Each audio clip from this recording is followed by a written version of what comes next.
लद्दाख में हालात खराब होने के बाद अब सोनम वांगचुक के जितने भी फॉरेन लिंक्स हैं उन सबको चेक किया जा रहा है।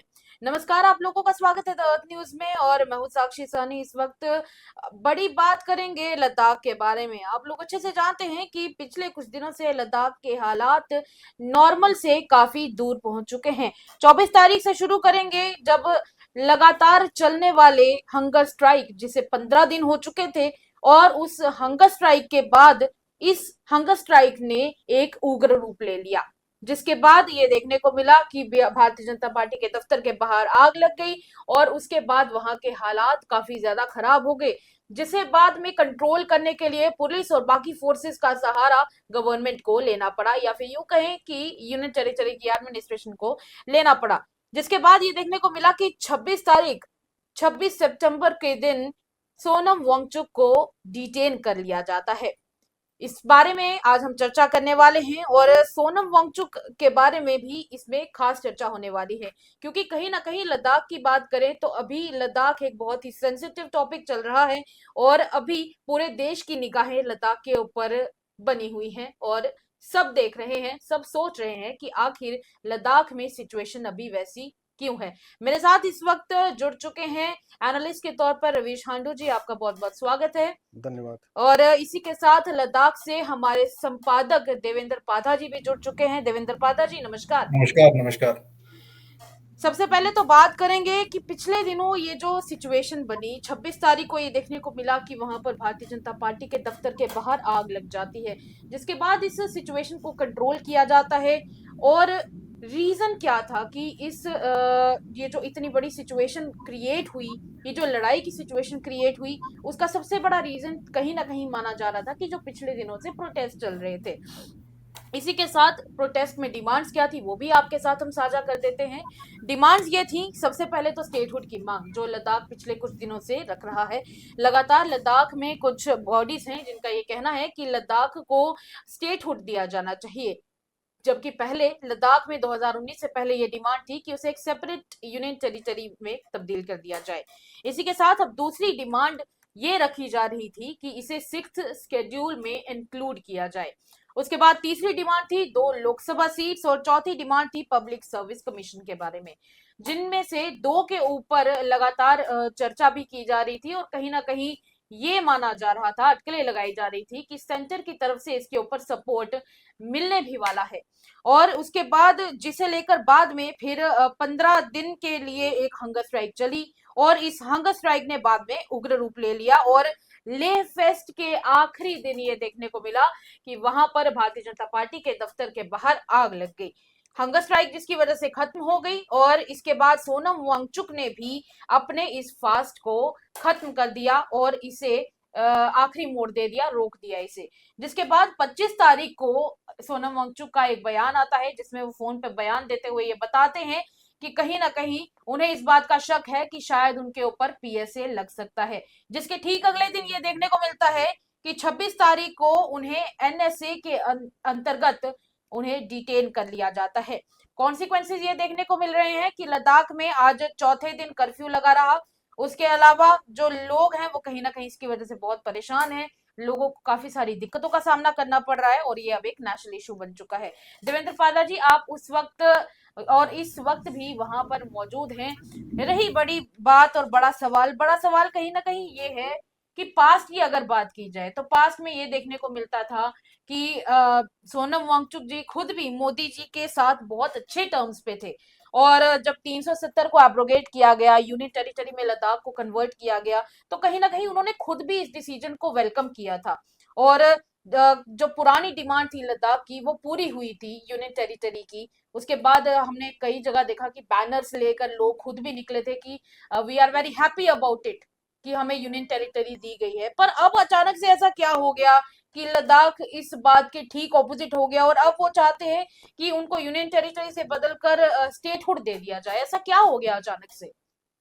देखिए साक्षी जी, पहले इस बात को पूरा समझना पड़ेगा हमको कि 2019 से पहले क्या सिचुएशन थी और 2019 के बाद जब लद्दाख को यूटी बनाया गया तो उसमें क्या सिचुएशन है।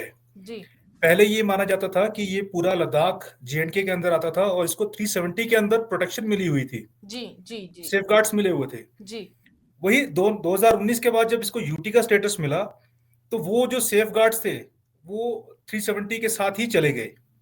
तो अब लोगों को लगा कि वो जो सेफ गार्ड्स वाला कंसेप्ट था वो तो नहीं है यहाँ पर। अब उस सेफ गार्ड्स को कैसे रिप्लेस किया जाए, ऐसा क्या कॉन्स्टिट्यूशनल प्रोटेक्शन लद्दाख को मिले जिससे यहाँ पर जॉब्स, लैंड, ये सब जो है ये सेफ गार्ड किए जा सकें। इसी को लेकर फिर जब एक्सप्लोर किया गया तो एक और ऑप्शन जो था कॉन्स्टिट्यूशन के अंदर वो है 6 शेड्यूल का ऑप्शन आता है, जी जी जिसमें ये जी सेफ जरूर। गार्ड्स लद्दाख के लोगों को मिल सकते हैं। और तभी से ये प्रोसेस पूरा स्टार्ट हो गया था। पोस्ट 2019 जब इसको यूटी का स्टेटस मिला उसके बाद ही यहाँ पे ये इस पे पूरा थॉट प्रोसेस चल रहा था कि इस चीज को अब कैसे आगे बढ़ाया जाए। लेकिन बीच में जब कोरोना का पीरियड निकला, 1 डेढ़ साल का, 2 साल का, उस बीच में कुछ ज्यादा इस बारे में बात नहीं हुई। लेकिन जब हालात नॉर्मल हो गए, सब चीजें ठीक हो गई, तो फिर इन चीजों पे भी डिस्कशन होना स्टार्ट हो गई। तो ये सारा का सारा अगर हम जेनेसिस देखें, जेनेसिस इसका वहां से स्टार्ट होता है। तो वो जब धीरे धीरे धीरे धीरे अब ये चीज प्रोपगेट होती जा रही है और लोगों को समझ में आ रही है। तो यहाँ के लोगों को जो लोकल्स के साथ ये चीजें रिलेट हो रही हैं। अभी सेंटिमेंट्स उनका बन रहा है कि 6 शेड्यूल के अलावा जो है वो सेफगार्ड्स हमको प्रॉपर नहीं मिल पाएंगे। चाहे वो सेंटर फिर कुछ भी बात कर ले उसमें कि आपको हम जॉब्स देंगे या और चीजों में आपका वेलफेयर करेंगे, तो वो चीजें सफिशिएंट नहीं है। लोगों के जो माइंड में है वो सेफ गार्ड की बात पहले है। तो सेफ गार्ड को लेकर सारा प्रोसेस चल रहा है। तो जो सोनम वांगचुक जी थे, इन्होंने उसी चीज को आगे बढ़ाया, उसी आंदोलन को आगे बढ़ाया जो टॉक्स सेंटर के साथ उस पेस पे नहीं हो पा रही थी, धीरे धीरे चल रही थी। तो जब जब इन्होंने आंदोलन किया है, सेंटर को फिर वो चीजें तेजी से करनी पड़ी हैं, जल्दी से टॉक्स के लिए बुलाना पड़ा है। चाहे वो एपेक्स बॉडी ले हो, चाहे वो केडीए हो, उनकी जो टॉक्स प्रोसेस को है पुश मिलता है इस प्रोसेस के साथ। तो अभी पिछले 3-4 महीने से यही चल रहा था कि लद्दाख में ये चल रहा था कि टॉक्स का अगला फेज कब होगा, कब बातचीत होगी, जो बचे हुए मुद्दे हैं उन पे कब बात होगी। तो अब वो चीज नहीं हो रही थी, तो उस बीच में इंटरवेंशन करना पड़ा सोनम वांगचुक को इस फास्ट के मीडियम से। लेकिन सिचुएशन पूरी जब चेंज तब होती है जब ये जो अनशन है इस दौरान इसके 14वें दिन जब ये वायलेंस हो जाता है, 4 लोगों की डेथ हो जाती है, आगजनी हो जाती है, तो पूरी सिचुएशन में एक टर्न अराउंड आ गया जो अब हम देख रहे हैं। जिसके बाद कर्फ्यू भी लगाना पड़ा। हालात इतने खराब हो गए कि आज चौथा दिन चल रहा है, चौथे दिन तक अब कर्फ्यू चल रहा है यहाँ पर। तो ये चीजें उससे धीरे धीरे बिल्डअप हुई हैं। इसी के साथ अब मैं रवीश जी की तरफ रुख करना चाहूंगी। रवीश जी, अगर टेक्निकली देखा जाए तो जो लद्दाख है वो कहीं ना कहीं जियोपॉलिटिकली काफी ज्यादा नाजुक उसकी सिचुएशन है, क्योंकि एक तरफ उसके साथ चाइना भी है। और पहले यही देखने को मिलता था कि चाइना के साथ टर्म्स इंडिया के अच्छे नहीं थे। हालांकि मोदी जी अब पूरी कोशिश कर रहे हैं कि चाइना के साथ जो टर्म्स हैं वो अच्छे कर लिए जाएं। पर ऐसे में लद्दाख कितना सफर कर सकता है और कितना कर रहा है उस रीजन की वजह से, क्योंकि पिछले दिनों जो अभी पिछले 4 दिनों में लद्दाख ने काफी कुछ देख लिया। लद्दाख के जो लोग हैं वो उसकी वजह से काफी कुछ कहीं ना कहीं सफर भी कर रहे हैं, क्योंकि जाहिर सी बात है जब कर्फ्यू लगता है तो लोगों को घर के अंदर ही रहना पड़ता है, और कई सारी जो उनके पास रिसोर्सेज होते हैं वो भी लिमिटेड हो जाते हैं। तो जियोपॉलिटिकली जो लद्दाख की सिचुएशन है और जो पोजीशन है वो किस तरीके से अफेक्ट हो रही है? जी बिल्कुल, देखिए मैं कल से ही बात कर रहा हूँ इसकी कि मुझे तो इस सारी चीज़ में एक टूल किट नज़र आती है। जिस टूल किट की बात की जाती है, जो शुरुआत होती है पाकिस्तान से, उसके बाद वो श्रीलंका में इस्तेमाल की जाती है, बांग्लादेश में इस्तेमाल की जाती है और लेटेस्टली अभी नेपाल में इस्तेमाल की जाती है। आप देखिए, उस दिन एक बहुत बड़ा जो फेस्टिवल है वो ऑर्गेनाइज किया गया था, काफ़ी दिन से चल रहा था और उस दिन वो फेस्टिवल कल्मिनेट होना था, तो एक्सपेक्टेशन थी कि ज़्यादा लोग आएंगे। और जिस तरीके से उपद्रव मचा अचानक से जैसे भीड़ में कुछ तत्व जो है वो आगजनी पे उतर आए, तो कहीं ना कहीं मुझे इधर टूल किट का भी इस्तेमाल नजर आ रहा है। देखिए, टूल किट हमने पहले भी समझाया है कि टूल किट क्या है। टूल किट वैसी चीज है जो, देखिए, सरकार और एक पार्टी, जैसे हम भारत की बात करेंगे, बीजेपी और सरकार दो अलग अलग चीजें हैं। भारत सरकार और बीजेपी दो अलग अलग चीजें हैं, लेकिन इस टाइम जो दुश्मन है, दुश्मन दोनों का एक ही है। जो बीजेपी का दुश्मन है वो इस टाइम पे कहीं ना कहीं भारत सरकार के साथ भी दुश्मनी कर रहा है। तो हमने देखा कि कुछ ऐसे तत्व, कुछ ऐसी पॉलिटिकल पार्टीज, कुछ ऐसे संगठन, कुछ कुछ ऐसी डिमांड्स, देखिए इस टूल किट में जो फ्रैक्चर्स होते हैं सोसाइटी में, जो बीच में थोड़ा सा जो डिमांड्स होती है लोगों की, उनको इस्तेमाल किया जाता है एक एक अलगाव पैदा करने के लिए, मतलब तो सेपरेटिज्म को को प्रमोट करने के बढ़ावा लिए। देने के लिए। तो मैंने इन चीजों को उसमें देखा, और कहीं ना कहीं जैसे अभी भी एक जो हमारी हेडलाइन चल रही है कि एक पाकिस्तानी इंटेलिजेंस ऑफिसर के कांटेक्ट में कोई वहां के लोग आदमी थे और उनको अरेस्ट किया गया। इसके अलावा कुछ नेपालियों के जख्मी होने की खबर आई थी। तो कहीं ना कहीं मैं इसको एक एक, एक जियो पोलिटिकली सेंसिटिव रीजन देखता हूँ लद्दाख, क्योंकि देखिए दुर्गम क्षेत्र है, और एक तरफ वो चीन से जुड़ा है, एक तरफ पाकिस्तान से जुड़ा है, और एक तरफ सेंट्रल एशिया के इतना पास है। तो जो इंटरनेशनल ताकतें हैं, जो जो हमारे दुश्मन है, वो भी कहीं ना कहीं मैं कहूंगा कि इस मौके की ताक में रहते हैं कि कोई मौका मिले लद्दाख के अंदर ऐसा। इसी के साथ एक स्नीक पीक के तौर पर आपको ये भी बताना चाहेंगे कि आज के दिन लद्दाख में डीजीपी के द्वारा एक प्रेस कॉन्फ्रेंस की गई है, और उस प्रेस कॉन्फ्रेंस के माध्यम से ये कहा गया है लद्दाख के डीजीपी एसडी जम्वाल के द्वारा कि कहीं ना कहीं सोनम वांगचुक के पाकिस्तान इंटेलिजेंस के साथ इनडायरेक्ट संबंध थे, और ये भी बताया गया है कि कुछ समय पहले ही उन्होंने बांग्लादेश में भी विजिट किया था। तो इसके लिए हम रुख करना चाहेंगे देवेंद्र पाधा जी की तरफ। देवेंद्र पाधा जी, इस बात में कितनी सच्चाई है? आप क्योंकि वहां पर हमारे संपादक के तौर पर मौजूद रहते हैं और एक एक चीज को आप फैक्ट चेक करते हैं, तो अभी तक क्या इंफॉर्मेशन आई है? क्योंकि सुनने को मिला है कि एक पीआईओ को भी अरेस्ट किया गया है, और माफ कीजिएगा, पीआईओ के एक इन्फॉर्मर को अरेस्ट किया गया है। इस बात में कितनी सच्चाई है? देखिए, ये जो आज जानकारी दी है डीजीपी साहब ने, तो ये जो हमारे सूत्र तो ये बताते हैं कि ये अरेस्ट जो हुआ था ये फरवरी के महीने में हुआ था, जी और ये जो इन्फॉर्मर है ये कारगिल का रहने वाला था। तो ये पाकिस्तान पीआईओ के टच में था। PIO means Pakistan intelligence operative के टच में ऑपरेटिव, था, ये जी उसका जी जी इन्फॉर्मर था, या जी कहें कि उसका एसेट था एक, जो यहाँ से सोनम वांगचुक के रिलेटेड जितनी भी इंफॉर्मेशन थी या उनकी जो भी एक्टिविटीज यहाँ पे हो रही थी, उसकी इंफॉर्मेशन पाकिस्तान इंटेलिजेंस ऑफिसर को वो प्रोवाइड करता था। प्रोवाइड लेकिन ये करता बात था। हो गई फरवरी महीने की, अरेस्ट जी भी हुआ, और जहां तक मुझे जानकारी है कि उस आदमी की बेल भी हो चुकी है। जी जी। तो ये काफी पुरानी एक जो डिटेल थी वो डीजीपी साहब ने पर आज ये डिटेल शेयर की है। इतनी देर बाद साझा करना, इस बात को मतलब क्या दर्शाता है आखिर ये? क्योंकि अगर देखिए, हर ये बात का डिटेल एक पहले भी मौका चाहे होता तो है जी। बताई जा सकती थी, पर अभी इस समय पर ही क्यों?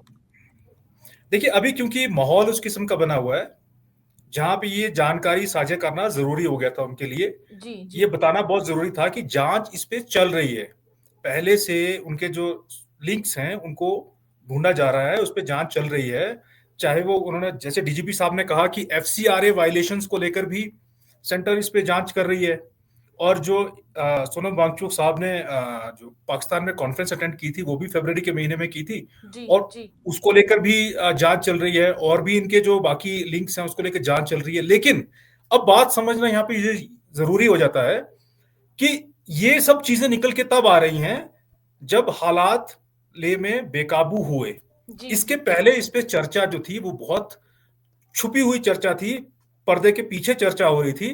तो लोग इस बात को लेकर कन्विंस नहीं हो पा रहे हैं, कोई ऐसा कोई पुख्ता सबूत लोगों के सामने नहीं है जिसमें यह बताया जा सके कि सोनम वांगचुक जी जो हैं वो डायरेक्टली किसी चीज में इन्वॉल्व हैं या नहीं है। तो लोग इस पे कन्विंस नहीं है। पहले लोगों को कन्विंस करना बहुत जरूरी है, एक ऐसा सॉलिड एविडेंस लाना जरूरी है जिससे कि लोग कन्विंस हो सकें। तो इसको लेकर लोगों में गुस्सा तो जाहिर सी बात है, लोगों में गुस्सा है। जी लोग मान के चलते हैं कि वो गांधी ऑफ लद्दाख है, जी। तो और उस किस्म कहीं का ना फिगर कहीं, जब हो। जी, और कहीं ना कहीं जी, मतलब आप जैसे बता रहे हैं कि उन्हें गांधी ऑफ लद्दाख के तौर पर भी देखा जाता है, और इनफैक्ट अगर जी, सोशल मीडिया की बात करें तो सोशल मीडिया पर भी उनके काफी ज्यादा फॉलोअर्स हैं।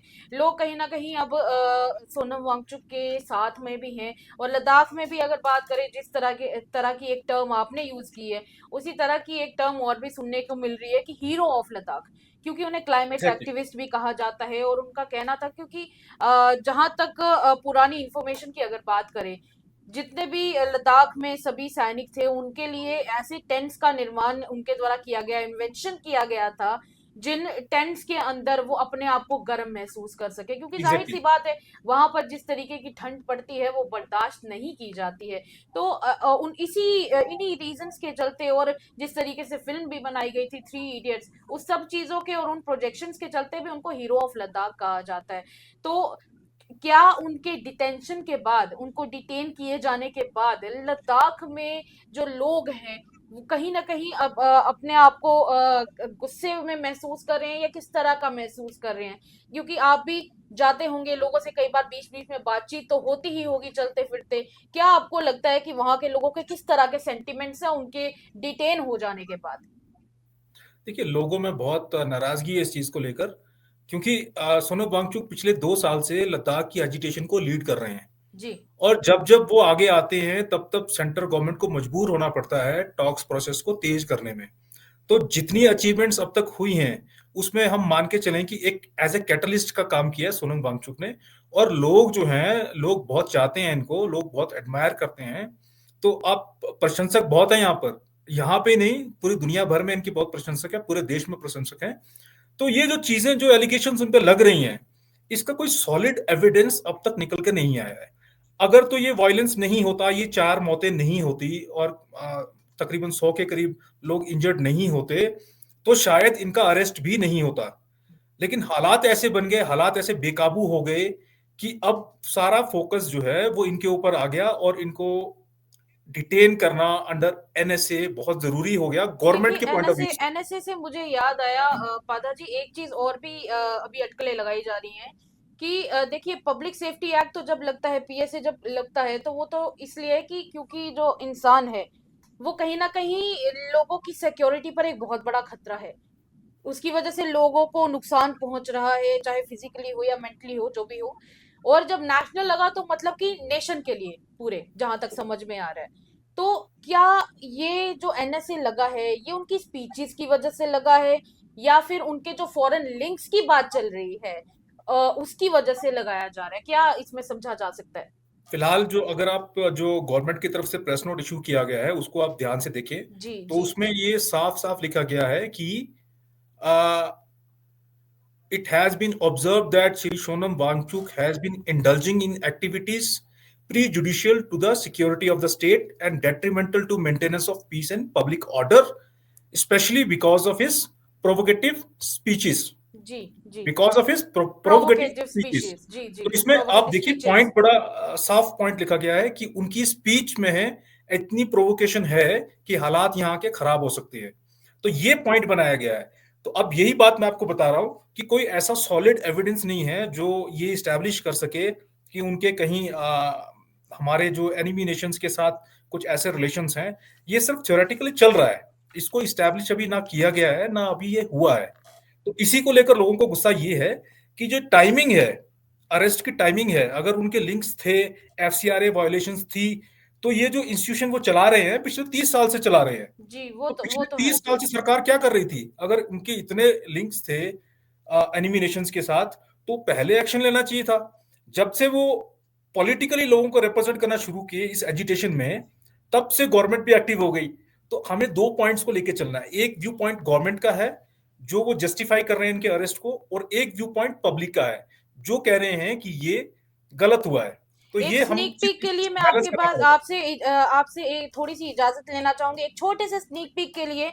और इसी स्नीक पीक के बीच में हम आपको ये बता दें कि लद्दाख में आज कर्फ्यू लगे हुए कंसेक्यूटिवली चौथा दिन है। जी हाँ, आज लगातार चौथे दिन लद्दाख में कर्फ्यू देखने को मिला है। और इसी के बीच लगभग टोटल 4 घंटे के लिए लोगों को राहत दी गई। हालांकि अगर जो वहां के, खासकर लेह की अगर बात करें, तो लेह में कुछ एरियाज हैं जहां पर 2 घंटे के लिए ये जो कर्फ्यू से राहत है थोड़ी देर के लिए दी गई। और इसी तरह से बाकी जो रिपोर्ट्स हैं वो कहती हैं कि पूरे लद्दाख में 2 घंटे के लिए दी गई। पर कहीं ना कहीं अगर एग्जैक्टली कैलकुलेशन किया जाए तो वो 4 घंटे बताती है। तो वादा सर, इस पर थोड़ी सी रोशनी डालते हुए क्या आप बता पाएंगे कि ये 4 घंटे का क्या हिसाब है? कि क्या टोटल 4 घंटे के लिए ये कर्फ्यू लगा है, या फिर जो 2 घंटे की हमारे पास ग्राउंड रिपोर्ट आई है वो सही है? और अगर कुछ तीसरा है तो वो भी आप हमारे साथ साझा करें। देखिए, ले टाउन को एडमिनिस्ट्रेशन द्वारा दो पार्ट में डिवाइड किया गया। जी। एक जो मेन सिटी का पार्ट है, जो ओल्ड सिटी का पार्ट है, वहां पे 2 घंटे की रिलैक्सेशन रही। हम्म। उसके बाद जो ले के जो अराउंड पेरिफेरी एरिया है, 2 घंटे की रिलैक्सेशन वहां पे रही, सो दैट की चीजों को मैनेज कर सकें। तो इन टोटल अगर हम बात करें तो 4 घंटे की रिलैक्सेशन थी, लेकिन बाई पार्ट्स 2-2 घंटे की रिलैक्सेशन थी। ये पॉइंट है इस तरह से। पर लोग इतना कम समय लोगों को मिला है पिछले, मतलब आज चौथा दिन है, उस हिसाब से तो पिछले 3 दिन से लोग लगभग अपने घरों में कैद ही थे लगभग। और दूसरी तरफ देखा जाए तो उस हिसाब से लोगों को कितनी ज्यादा परेशानियों का सामना करना पड़ रहा है पादा सर। जाहिर सी बात है कि जब ऐसा माहौल होता है तो परेशानियां तो लोगों को होगी, जी। क्योंकि अब मान के चलिए कि ये चौथा दिन था आज, तो कर्फ्यू लगा हुआ है, दुकानें बंद हैं, सभी इसेंशियल कमोडिटीज की शॉर्टेज हो रही थी। अब घरों पे अब लोग रह रहे हैं तो खाने पीने की चीजें भी चाहिए, अदर यूज की जो आइटम्स वो भी चाहिए। तो काफी कॉर्नर्स से ऐसी रिक्वेस्ट आ रही थी एडमिनिस्ट्रेशन को कि आप थोड़ा रिलैक्सेशन करिए। कहा यह जा रहा था कि बीते कल भी रिलैक्सेशन हो सकती थी, बट जैसे ही सोनम वांगचुक साहब का अरेस्ट हो गया तो उसके बाद वो चीजें जो छोड़ दी गई, रिलैक्सेशन नहीं दी गई। बट आज एडमिनिस्ट्रेशन को लगा कि अब काफी शॉर्टेज हो चुकी है लोगों को प्रॉब्लम फेस करनी पड़ रही है। तो 2 घंटे की एक विंडो दी गई कि आप इसेंशियल कमोडिटीज जो है वो परचेज कर लें, रख लें, अपना स्टॉक जो है वो दोबारा से भर लें। और हो सकता है कि ये जो रिलैक्सेशन आज मिली है, कल शायद 4 घंटे की रिलैक्सेशन मिल जाए। तो आज फर्स्ट डे था रिलैक्सेशन का, अब उसमें देखा कि बिल्कुल पीसफुल रहा, सब ठीक रहा। तो कल इसमें रिलैक्सेशन फर्दर 1-2 घंटे की एक्स्ट्रा भी मिल सकती है। तो ये रिलैक्सेशन जारी रहेगी, उसके बाद इसको रिव्यू किया जाएगा सिचुएशन को। आज एलजी साहब ने रिव्यू की है सिचुएशन, तो सिचुएशन रिव्यू करने के बाद हम डिसाइड करेंगे कि फर्दर ये कितनी रिलैक्सेशन दी जा सकती है। और हो सकता है 2-3 दिन, 1-2 दिन के अंदर ही शायद कर्फ्यू लिफ्ट भी किया जा सकता है। बात चलिए, चल रही है उम्मीद उसकी। तो यही की जाती है, पर अब आपसे एक छोटा सा ब्रेक लेंगे। रवि शांडू जी के पास चलेंगे। रवि शांडू जी, ऑटोनॉमिटी की अगर बात करें, जो कहीं ना कहीं लद्दाख डिमांड कर रहा है, क्योंकि जाहिर सी बात है, जैसे पाधा सर ने ये एक बेसिक पॉइंट रखा हमारे सामने कि पहले जो 370 और 35 से होने की वजह से एक सेंस ऑफ सिक्योरिटी था लोगों के पास, वो उस सेंस ऑफ सिक्योरिटी को उन्होंने यूनियन टेरिटरी बन जाने के बाद कहीं ना कहीं महसूस किया कि वो नहीं है, जिसके बाद उन्होंने 6th शेड्यूल में इंक्लूजन की बात की। तो ये जो ऑटोनॉमिटी की कहीं ना कहीं डिमांड रखी जा रही है, ये लद्दाख को कैसे अफेक्ट कर सकती है? देखिए, जो हमारी सेंट्रल गवर्नमेंट है वो काफ़ी ध्यान रख रही है लद्दाख का। और जो एक सोनम वांगचुक ने जो बहुत बड़ा मुद्दा बना के रखा है इकोलॉजी का, देखिए इकोलॉजी का भी ध्यान रखा जा रहा है। इंडिया का कार्बन फुटप्रिंट जो है वो किसी और देश के मुकाबले, किसी और विकसित देश के मुकाबले आप मानिए 15-16 गुना कम है। हमारा जो ओवरऑल जो बड़ी शहरों में ज़्यादा कार्बन फुटप्रिंट है, जो ग्लोबल वार्मिंग या इस तरीके की बात करते हैं वो, और साथ में जो जो शेड्यूल ट्राइब्स के राइट्स की बात करते हैं। देखिए पॉइंट ये है कि जो लद्दाखी थे, जो लद्दाख के लोग थे, जो उनके पुराने नेता लोग होते थे, तो इनकी एक एक डिमांड थी शुरू से ही, लगभग लगभग आप मान लीजिए कि 1950 से ही इनकी डिमांड रही है कि हमें यूटी मिले। इनको यूटी मिली, लद्दाख रीजन को एक एक यूटी बनाया गया। उस यूटी मिलने के बाद भी जो सरकार है, सरकार ने बातचीत चालू रखी और उनको और राइट्स दिए, जैसे कि डिस्ट्रिक्ट्स और बनाए गए, या उसके अलावा जो आपका जो जो वहाँ पर गवर्निंग बॉडीज हैं लोकल, उनकी थोड़ी शक्ति बढ़ाई गई। तो जो जॉब्स में उनको रिजर्वेशन दिया गया, तो काफी डिमांड्स जो है वो मेट की गई और बातचीत चल रही थी। लेकिन जो ये उपद्रव मचा, ये उपद्रव कहीं ना कहीं लेह के लोग, शांति प्रिय लोग हैं, उनको भी समझ आया है कि ये कुछ प्लान्ड सा आइटम है और कुछ और लोग अपना उल्लू सीधा कर रहे थे। तो कहीं ना कहीं जो लद्दाख की जनता है, लेह की जनता है, वो समझ चुकी है कि ये उनके हितों के खिलाफ चलेगा। क्योंकि देखिए जो वायलेंस अगर होती है तो कहीं ना कहीं अभी अभी मैं अभी देख रहा था कि जो नॉर्दर्न कमांड जो हेड करते हैं वो भी एलजी साहब से मुलाकात की है उन्होंने, कविंद्र गुप्ता जी से। तो जो भारत सरकार है, भारत सरकार भी इसका संज्ञान लेगी। आपकी देखिए ये एक बॉर्डर एरिया है, यहाँ पे खतरा हो सकता है कल को, तो यहाँ की सुरक्षा हमको अपने हाथ में लेनी पड़ेगी। और जो कहीं ना कहीं जो मुद्दा था, जो मेन मुद्दा था, जो 6 शेड्यूल या जो 4 डिमांड्स की आपने बात की, वो मुद्दा कहीं ना कहीं पीछे होता नजर आ रहा है मुझे ऐसी वारदात से। चलिए, आपने तो अपना टॉपिक कहीं न कहीं समझा दिया है। जो हमारा सवाल था वो काफ़ी आपने बहुत अच्छे से एक्सप्लेन किया है। पर इसी बीच कहीं न कहीं लोगों की अगर बात करें, क्योंकि इसमें अगर कोई सफ़र कर रहा है सबसे ज़्यादा, तो वो आम जनता सफ़र कर रही है। क्योंकि आम जनता के लिए इस वक़्त घरों से निकलना मुश्किल हो चुका है, वो कहीं पर ज़्यादा इकट्ठे नहीं हो सकते हैं। 163 को लागू कर दिया जा चुका है और इसी के तहत जगह-जगह तारबंदी हो चुकी है। पर इस सब के थ्रू आखिर सोनम वांगचुक है कौन? क्या वो जनता के लिए जो हीरो बताए जाते हैं कि लद्दाख के हीरो हैं, या फिर वो एक विलन है? क्योंकि पिछले दिनों एक बयान और भी आया था जिसमें एसपी वैद, जो कि पहले माफ कीजिएगा, जम्मू कश्मीर पुलिस डिपार्टमेंट में रहे हैं, और उन्होंने ये बयान देते हुए साफ तौर पर ये कहा है कि कहीं ना कहीं वो अपने जो पॉलिटिकल रीजंस हैं उनको जस्टिफाई करने के लिए इस तरह के स्टेटमेंट्स दे रहे हैं, इस तरह की बातचीत कर रहे हैं। तो पाथा जी, आपको क्या लगता है कि ये सब चीजें आखिर सोनम वांगचुक की जो पॉलिटिकल छवि कहें या फिर एक पब्लिक छवि कहें, उसके ऊपर कितना असर डालती है ये चीजें? देखिए, ये सारा प्रोसेस जो है ये अभी शुरू हो चुका है, क्योंकि अब जैसे वायलेंस के बाद मैंने बोला कि हर किसी का अलग अलग नजरिया है चीजों को देखने का। आप दाएं से देखेंगे तो चीज आपको कुछ और दिखेगी, आप बाएं से देखेंगे तो चीज आपको कुछ और दिखेगी। तो वही चश्मा बात आ आपका अपना जाती है अपना कि अलग है। एक तरफ से 6 दिखाई देता है, जी, दूसरी तरफ से 9 दिखाई देता है। बिल्कुल, ये वैसी जी। सिचुएशन अभी हो गई है। जी। तो हमें पहले तो एक तो सिक्योरिटी कंसर्न है, जैसे रवि जी ने बोला है कि जियो पॉलिटिकली सेंसिटिव एरिया है। जी। जी। तो जी। इस बात को मैं एक बार एक छोटी सी चीज से समझा दूंगा आपको कि लद्दाख के लोगों की अगर हम कंट्रीब्यूशन की बात करें, पिछले पूरे 60-70 साल का जो इतिहास देख लें, उसमें जितनी भी जब भी जरूरत पड़ी है बॉर्डर पर सिक्योरिटी को रिलेटेड, चाहे 99 कारगिल की बात करें आप, चाहे 1962 वॉर की बात करें, तो लद्दाख के लोगों ने बढ़ चढ़कर आर्मी का साथ दिया है देश के बॉर्डर को सिक्योर करने में। और तो यही बात इसमें तो कहीं ना इसमें तो कहीं इसमें तो कोई बताती है कि डिनाइंग वो फैक्ट नहीं इस है। देश से कितना ज्यादा प्यार करते हैं प्यार लद्दाख के करते लोग। हैं, तो इसमें जी। इसमें कोई डिनाइंग फैक्ट नहीं है।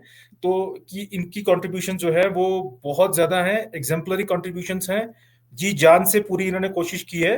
तो इसमें हम ये बात को फोकस करें कि लोगों की एस्पिरेशंस को, जब एक व्यक्ति किसी पूरे जनसमूह की एस्पिरेशंस को रिप्रेजेंट करता है, तो अब वो जो आदमी रिप्रेजेंट कर रहा है उस पे सवाल उठे हैं, उस पे सवाल उठे हैं, उसकी क्रेडेंशियल्स पे सवाल उठे हैं। तो हमें ये चीजों को इस्टेब्लिश करना बहुत जरूरी है कि गवर्नमेंट के लिए ये बहुत जरूरी हो जाता है, चाहे वो हमारी इन्वेस्टिगेशन एजेंसीज हैं। अगर इस टाइप की एलिगेशंस किसी पे लग रही हैं तो उसको पुख्ता करना बहुत जरूरी है। जब तक कि वो चीजें पुख्ता नहीं होंगी, तब तक लोग कन्विंस नहीं होंगे। अगर लोग कन्विंस नहीं होंगे तो आपको गवर्नमेंट को पब्लिक का सपोर्ट उस लेवल पे नहीं मिल पाएगा। जी, तो ये समझना ये बहुत तो जरूरी है। जाहिर सी बात है। और अगर पिछले दिनों के सबूतों की बात करें, क्योंकि आपने थोड़ी देर पहले ही कहा कि प्रूफ्स अभी तक पुख्ता नहीं है, और पुख्ता नहीं अभी भी प्रूफ्स को लेकर काम चल रहा है और इन्वेस्टिगेशन अभी भी कंटिन्यूड है। पिछले दिनों की अभी अभी जो आज एक पत्रकार वार्ता हुई है, पत्रकार वार्ता में डीजीपी साहब ने जी। खुद कहा है कि पिछले दिनों मतलब पिछले कुछ समय पहले, अब वो समय इसमें स्पेसिफाई नहीं किया गया है, पर ये जरूर बताया गया है कि सोनम वांगचुक का एक विजिट बांग्लादेश भी रह चुका है। तो उसकी वजह से भी उनके जो फॉरेन लिंक्स हैं उनको लगातार चेक किया जा रहा है कि कहीं ऐसा तो नहीं है कि ये पूरे राष्ट्र के लिए एक्चुअली में खतरा है। जो फॉरेन विजिट्स की बात चलती है, तो फॉरेन विजिट्स में आपको सबको पता होगा कि ये सारा प्रोसेस जो होता है मिनिस्ट्री ऑफ एक्सटर्नल अफेयर्स से मिनिस्ट्री सारी ऑफ चीजें एक्सटर्नल अफेयर। कोऑर्डिनेट जी। होती हैं जी। जी। इसमें। बिल्कुल। कोई भी बिल्कुल। व्यक्ति ऐसे तो बाहर विजिट करने जा नहीं सकता है। बिल्कुल। तो बिल्कुल। ये तो सब गवर्नमेंट के संज्ञान में पहले से ही है, ये कहाँ कहाँ जा रहे हैं, किस किस कॉन्फ्रेंस में अटेंड कर रहे हैं जाकर। तो इसमें कोई बड़ी बात नहीं है कि हर कोई व्यक्ति जाता रहता है, आता रहता है। तो उनकी कुछ प्रोफाइल ही इस टाइप की है कि उनको इनवाइट किया जाता है, चाहे वो पाकिस्तान में क्लाइमेट समिट की बात करें, चाहे कहीं और जाते रहे हैं। बट ये है कि अगर इस किस्म की एक्टिविटीज उन्होंने की है तो उसमें क्या इस्टेब्लिश हुआ है, एंटी नेशनल चीजें जो इस्टेब्लिश हुई हैं उसको ब्लैक एंड व्हाइट में सामने लाना बहुत जरूरी है। सिर्फ इस तरह से हवा हवाई बात करेंगे तो लोग कन्विंस नहीं होंगे और कि इसमें कहीं क्या ना है। कहीं आप ब्लैक एंड व्हाइट की जो बात कर रहे हैं, सेंटर का भी अगर रास्ता चुना जाए, there is nothing like grey in this situation. पादा जी। एग्जैक्टली तो वही चीजें हम समझने की जरूरत है ना। तो ये दो पॉइंट ऑफ व्यू से बात चल रही है। मैंने कहा कि सबसे बड़ा फ्लैश पॉइंट जो है ये वायलेंस है। वायलेंस है उस दिन का जी। जो वायलेंस है, अगर वो वायलेंस नहीं होता तो सब चीजें नॉर्मल चल रही थी। जी अब ये फ्लैश पॉइंट हो गया। अब यहां समझिए इस बात को। गवर्नमेंट का कहना है फॉरेन एलिमेंट्स यहाँ पे इन्वॉल्व हैं, लेकिन जो यहाँ के लोकल रिप्रेजेंटेटिव्स हैं उनका बिल्कुल क्लियर स्टेटमेंट है कि ये it is an anguish of youth. लोग जो थे, यूथ है पर्टिकुलरली, बहुत गुस्से में था और इनका गुस्सा बाहर निकला है। लेकिन जब अब गवर्नमेंट का वर्जन देखें, एडमिनिस्ट्रेशन का वर्जन देखें, तो उनका कहने का मतलब ये है कि इसमें कुछ मिसक्रिएंट्स जो थे बीच में मिक्सअप हो चुके हैं और इसकी प्लानिंग बहुत देर पहले से चल रही थी और ये सब कुछ काम जो है एक साजिश के तहत हुआ है। पादा सर, तो एक इसको स्नीक समझने की पीक जरूरत लेना है। चाहेंगे आपसे। जी। और इसी बीच आपको ये भी बता दें कि आज कारगिल डेमोक्रेटिक अलायंस की तरफ से एक प्रेस कॉन्फ्रेंस की गई है और इस प्रेस कॉन्फ्रेंस में कारगिल डेमोक्रेटिक अलायंस ने साफ तौर पर ये कह दिया है कि सेंट्रल गवर्नमेंट को जल्द से जल्द सोनम वांगचुक के केस पर थोड़ा ध्यान देना चाहिए और इसी के साथ उनको रिलीज करने का भी काम जल्द से जल्द किया जाए, क्योंकि अगर उनको जल्द से जल्द रिलीज नहीं किया जाता है तो ये सिर्फ और सिर्फ सिचुएशन को और ज्यादा खराब कर देगी। ये कारगिल डेमोक्रेटिक अलायंस की तरफ से पत्रकार वार्ता की गई है और उस पत्रकार वार्ता में उन्होंने साफ तौर पर यह बयान दिया है। पादा सर, ये जो बयान अभी आया है कारगिल डेमोक्रेटिक अलायंस की तरफ से, और उन्होंने कहा है कि जल्द से जल्द सोनम वांगचुक के केस को देखते हुए उन्हें रिलीज भी किया जाए जल्द से जल्द, कहीं ना कहीं, क्योंकि ये रिलीज करने की ही बात हो रही है, क्योंकि कारगिल डेमोक्रेटिक अलायंस और ले अपेक्स बॉडी इनके साथ मिलकर ही सोनम वांगचुक बैठे हुए थे और इन डिमांड्स की बात कर रहे थे। और इन्होंने जो कहा है कि अगर इनको जल्द रिलीज नहीं किया गया तो उससे सिचुएशन सिर्फ और ज्यादा खराब हो सकती है। तो कहीं ना कहीं इससे ये समझा जा सकता है कि पिछले दिनों जो इनको अरेस्ट किया गया, माफ कीजिएगा डिटेन किया गया है, उसकी वजह से लोगों में जो नाराजगी है हो सकता है कि वो आने वाले दिनों में और ज्यादा भड़के। क्या लगता है आपको? देखिए अभी फिलहाल तो जैसे केडी की स्टेटमेंट आई है कि सिचुएशन और खराब हो सकती है, तो उसकी तो बहुत कम गुंजाइश है, क्योंकि सिक्योरिटी ऑपरेटर्स जो है वो बहुत ज्यादा अपग्रेड कर दिया गया है यहाँ पर। आपको मैं बता दूं कि स्पेशली सीआरपीएफ की 7 कंपनीज यहाँ ऑलरेडी पहुंच चुकी है और जो यहाँ पे आईटीबीपी की जो बटालियंस हैं उसको भी वहां बटालियंस हैं पे जी। स्टैंड बाय पे रखा गया है, जी जी। ताकि ऐसी कोई सिचुएशन अगर होती है तो वो उससे निपटने में तैयार रहेंगे। हम्म, तो ऐसी तो कोई अभी सूरत हाल दिखती नहीं है, लेकिन हाँ, क्योंकि केडीए जो है रिप्रेजेंट करता है कारगिल को, जिस तरह से ले एपेक्स बॉडी रिप्रेजेंट करता है ले को, तो नेचुरल सी बात है इनकी तरफ से तो बयान आएगा कि जल्द से जल्द रिलीज किया जाए, क्योंकि वो पूरी एजिटेशन को सोनम वांगचुक लीड कर रहे थे। तो जब तक कि मैंने बोला कि जब तक कि आप थॉरोली किसी को कन्विंस नहीं करेंगे, लोगों को कन्विंस नहीं करेंगे कि ये जो एविडेंस हैं ये इनके अगेंस्ट जाते हैं सोनम वांगचुक साहब के, तो तब तक तो मुझे लगता है कि पब्लिक की सपोर्ट तो उनको मिलती रहेगी। चाहे आप ऑनलाइन प्लेटफॉर्म पर देख लें, चाहे वो रास्ते चलते लोगों से, यहाँ पे जो लोकल लोग हैं उनसे बात करेंगे, तो ये आपको समझ में आ जाएगा इस बात के बारे में। तो चलिए, ये हमारे साथ देवेंद्र पादा जी जुड़े हुए थे। देवेंद्र पादा जी, आपने हमारे साथ बहुत सारी इंफॉर्मेशन और लद्दाख से जुड़े हुए जितने भी ऑन ग्राउंड सिचुएशन थी आपने हमारे साथ साझा की, उसके लिए बहुत बहुत शुक्रिया। Thank you very much. और कहीं ना कहीं जो पादा जी की बात है, पादा जी ने साफ तौर पे ये कहा है कि जिस तरीके से अभी हालात बने हुए हैं, कहीं ना कहीं जो एलिगेशंस लगाए गए हैं उनके ऊपर, सोनम वांगचुक के ऊपर, उन एलिगेशंस के लिए और उनको सच साबित करने के लिए पुख्ता सबूतों की साफ तौर पर जरूरत है। जब तक वो पुख्ता सबूत नहीं मिल पाएंगे तब तक ये एक सवाल ही बना रहेगा कि आखिर सोनम वांगचुक जो चाहते हैं लद्दाख के लिए, वो चीज उनको लद्दाख का हीरो बनाती है या विलन बनाती है। चलिए, आप लोग कमेंट करके हमें जरूर बताइएगा कि आप सोनम वांगचुक को लद्दाख के हीरो के तौर पर देखते हैं या विलन के तौर पर देखते हैं। और दूसरी तरफ, क्या आप चाहते हैं कि सोनम वांगचुक को जल्द से जल्द रिलीज किया जाए? अपनी राय हमारे कमेंट सेक्शन में जरूर व्यक्त कीजिएगा। और इसी के साथ बाकी की खबरें हम आपके साथ साथ साझा कर रहे हैं। हमारे साथ इसी तरह की और खबरों के लिए बने रहिए।